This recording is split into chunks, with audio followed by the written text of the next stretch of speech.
There's our tractor shelter shed. It's one project to unassemble. Okay. Unassemble and reassemble. Let's show you my barn. This was my barn. And there's parts of it we'll unassemble and reassemble. But the bus stays here. Dang it. So here is the first barn. This was one area. Eventually we would have come out with the roof. But here was one area. And you could go around that way and go out into a pasture. Probably more like a holding pen. That's kind of falling apart, but I could put a whole hay bale, square hay bale in that, and had it where they could kind of eat. And we had drip lines to fill water up, and we could share a water trough, as long as it wasn't real tall, into the second stall. And here was the second stall. There was that's my goat milking stand. And let's go in and I'll show you where my other one is. This is where we put our hay. They could have a place in the dry, or they could be in the wet, and they could get hay. They couldn't get it from that side because then our goat would get out if we had her locked up. Sorry, I'll back out there. So we could put hay in right in there and stir it around. And the only thing we ever had get in it was goats and calves, but it was not bad. So probably when we take these panels down, or this wood, we'll reassemble it just like that, because that worked really well. All right, like I said, let's go in. So we already have this gate. Oh, that pine, I mean, that was a gum tree. It got struck by lightning. It ain't good no more. Yeah, I knew we did, but you don't remember me burning the calf up with it? Well, obviously not. I would have got it through the well. Yeah. Yeah. Okay, I'll be there in a minute. I'll tell him. Daddy forgot about the heat lamp. Up here. You remember it, don't you?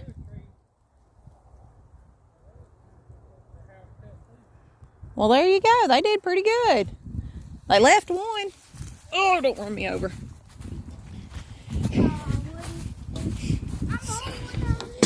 We'll go ahead. So here you would walk in. Sorry, that's from a gum tree. Died. And this we use for our minerals. We left 20 free-range minerals out, and we just had them up under there. So that's what we're bringing home, because that's going to do for our carport. I mean, for our boat. Sorry. Heck, I got a rope on the ground. Forgot all about. I guess that's what happens when you up and leave in a hurry. So this is our gate into here. Like you can see the bus. Here we had not yet built a gate, but this was going to be like an area for after I milked them, or just for the milk cow or her babies, whatever it was, when one was getting ready to calf. So let's go in there. Just let you kind of see. This, whoop, I almost fell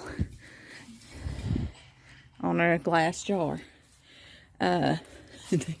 Yes, things kind of, you can tell we kind of up and ran. So this was the bus. The cows actually stayed in, I mean, not the cows. The goat and her baby actually stayed in here when we had a big snowstorm.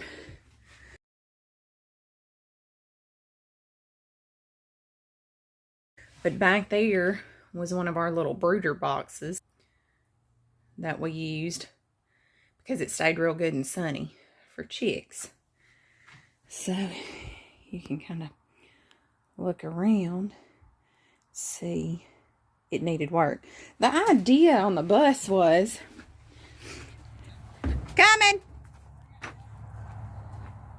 Bucket. Okay. The idea on the bus was to eventually get all the seats out, clean it out, and make it a milking storage area. So like, I'm going to have a dishwasher in it to wash all my milk containers. I was going to have a fridge, put all my milk containers in, and I could have just from cow to milk, no problem at all. But that's not what happened. Oh, I forgot to show you the milk stanchion. I could milk from both sides, but I was going to have a very little, you know, from milk to stored and clean containers and all that right there. So I wonder what we'll be able to, right now I just wonder when we'll be able to redesign it. Here's our free minerals.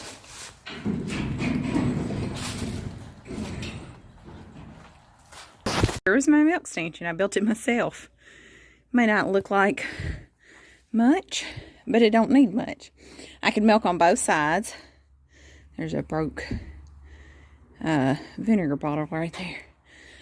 But what I could do, I had 2 holes right there that I could keep it at. And I just put something through the hole, like I say. And I could just put it there to keep it from moving. Once they got in it, yes.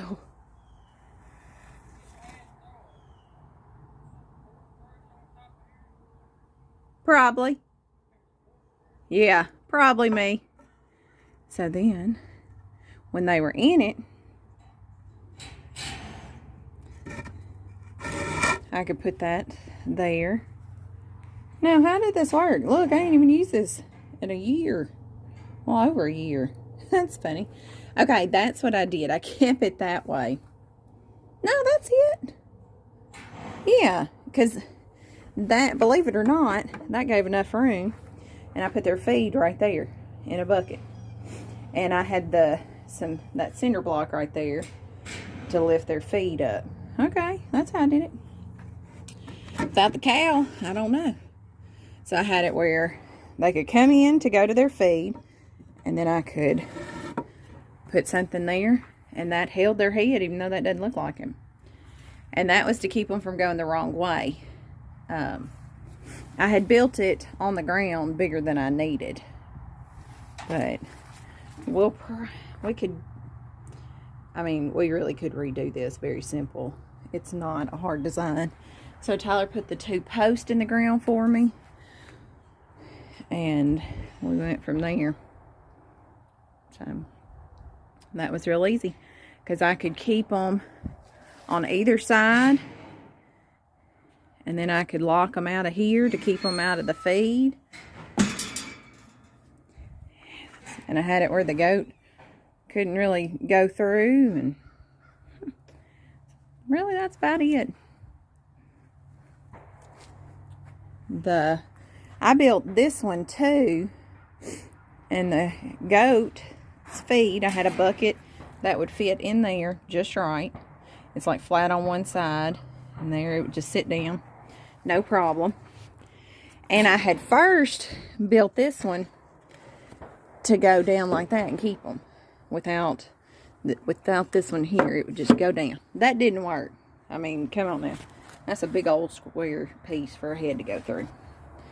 So, I follow the same principle of the other.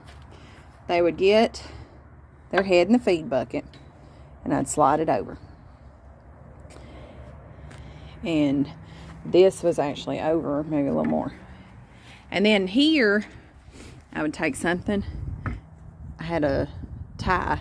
I'd just put it right there and let it be. I think Clarabelle, our goat that we had at the time, I'd take her collar off and put it right there.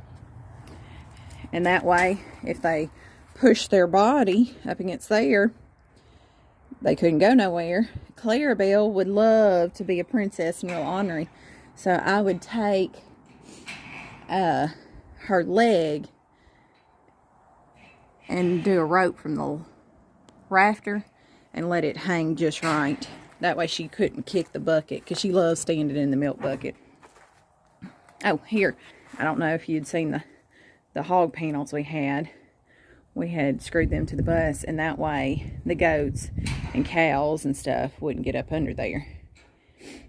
And we were eventually gonna have to block it up, otherwise our building was gonna sink, but that don't matter now. We've talked about a lot of different things to do with this stuff when we get it down. So, you'll just have to stay tuned. We've got so much stuff out here, but we've lived here 13 years, me and him married, since 08. And then Tyler lived out here his whole life, but not in necessarily operating in this one spot. So that was the old place. The old place has a lot of stuff to move. That doesn't even give you an idea of like the T-post and the fencing, gates, all that stuff. So we have a lot of money left on that hill, and we have a reason to have it here. Be a good resource out here. So stay tuned for future videos. Do all that stuff you're supposed to. Subscribe, bells, all that stuff, so you can see what we do with all this stuff at the old place. But don't miss out on Violet. Violet is showing some very impressive signs of labor. It started here last Wednesday. So you're going to need to stay tuned, because we have mucus. Yeah. What does mucus with a cow mean? Stay tuned. Thanks for watching Barred Acres Farm.